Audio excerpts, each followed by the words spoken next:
தமிழக வெற்றி கழகத்துல நீங்க இணைய போறீங்க. தமிழக வெற்றி கழகத்துல நீங்க போட்டி திருச்சி கழகத்துல போட்டி போட போறேன்னு சொல்றாங்க. அது உண்மையா சார்? நீங்க தான் அதெல்லாம் சொல்லிட்டு இருக்கீங்க.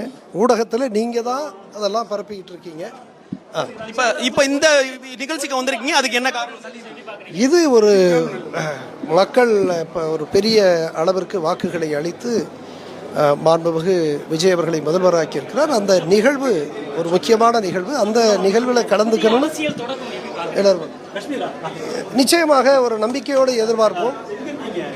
திரு விஜய் அவர்கள் இன்றைக்கு குறிப்பிடுகிற பொழுது, தன்னுடைய பேச்சிலே குறிப்பிடுகிற பொழுது, தவறுகளை அனுமதிக்க மாட்டேன் என்று சொல்லியிருக்கிறார். அது ஒரு மிகப்பெரிய ஒரு செய்தி. எனவே உங்களைப் போல மக்களைப் போல நானும் ஒரு நம்பிக்கையோடு எதிர்பார்க்கிறேன். நீங்க தாவேக்கால இணைவீங்களா சார் விருப்பப்பட்டு? இது எல்லாமே கற்பனையாக கேட்குறீங்க, ஒரு ஆசைப்பட்டு கேட்குறீங்க.